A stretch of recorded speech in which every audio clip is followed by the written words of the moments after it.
我身后就是当年4万名柬埔寨难民被泰国当局推下去的那片悬崖。这里曾发生史上最恶劣的难民遣返事件。1979年，大约4万2千名柬埔寨难民被泰国驱逐，他们被泰国军人带到这里，推下山去，活生生掉进柬埔寨。没摔死的，用血肉去测试红色高棉布下的雷区。这里是世界文化遗产博威夏寺，位于泰国和柬埔寨的边境。距离吴哥窟3个小时车程，几个世纪以来，它见证了泰国和柬埔寨的积怨，作为两国领土争端的前线，不断被推上历史舞台。这座寺庙为何特殊？泰国和柬埔寨为什么拼命抢夺它？带着这些疑问，清晨7点，我们就已经从暹粒出发，一路向北，全程行驶的62号公路都由中国援建，上海建工集团承建。3个小时后，到达了一个停车场。所有人在这里买票。你好吗？我爱你。我很好。我好。它门票上还会写国家。车子停在一个非常空旷的停车场，因为寺庙在悬崖顶上，所以我们要在这儿换成像这样的皮卡到那个上边去。我们要坐这个皮卡上去，可以坐这个外边。From here to the mountain, then can be 20 minutes. From here on top the mountain, over here, and then we have spent 2 hours walking, and then come back down by pickup truck again. Yeah. 上山的路非常陡，坐车需要20分钟，走路则要2个小时。从地理上看，博威夏寺处在扁担山陡峭的悬崖顶上，悬崖像英惠，惠坚向着柬埔寨，而惠根则和泰国相连，所以从泰国一方进入会容易很多。但这是一条柬埔寨无论如何也要修的路，因为它彰显着主权。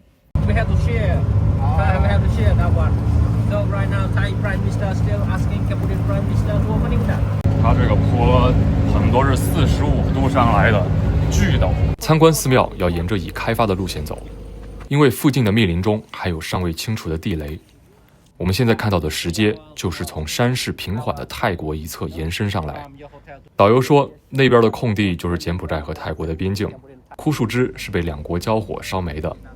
不远处还可以看到泰国的车辆以及房子，不知那边的泰国人是否也会偷偷地瞄我们。我们沿着台阶向英惠坚走去，穿过众多的寺塔和回廊，仿佛尘封的历史徐徐展开。从入口开始，长长的走道两旁仍留有一排排酷似生殖器的灵家，表示这是献给湿婆的寺庙。为什么高棉王国要在山上建这样的一座寺庙？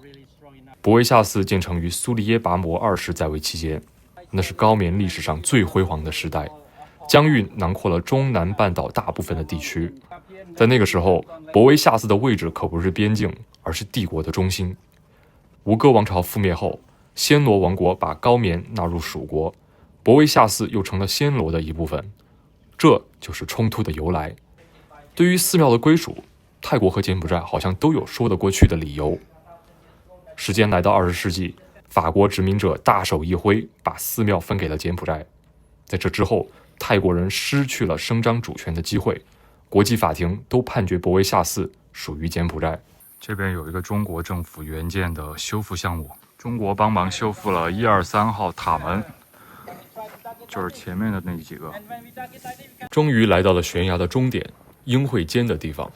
从这里俯瞰下去是平坦的柬埔寨平原，还可以看到我们换乘皮卡的停车场。在悬崖的终端就是曾经发生难民惨案的地方，如今被围栏圈住，游客不能再向前走。清风拂山岗，然而红色高棉的地雷仍然隐藏在这祥和的氛围中。珍惜来之不易的和平吧。参观完博威夏寺，我们马不停蹄前往贡开金字塔。这座神秘的建筑不同于吴哥其他的寺庙，更像是美洲玛雅人的手笔，非常值得一探究竟。好了，我们现在从博威夏开车过来，开了2个多小时，终于到了这个贡开金字塔寺的这个地方。据说这个金字塔呢是用来献祭活人的，一会儿我们去看看。这上面刻的是10世纪的语言，导游说他们都看不懂。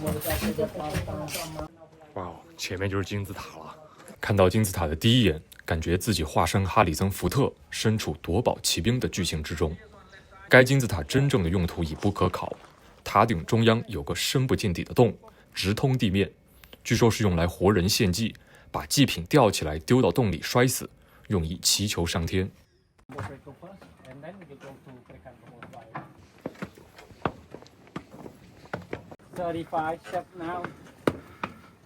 爬完167级台阶就到了塔顶，发现自己被一望无际的平原包围。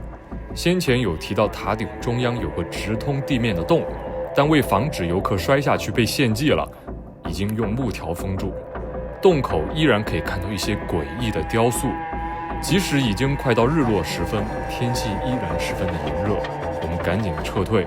接下来还去参观了几个共开遗址群的寺庙。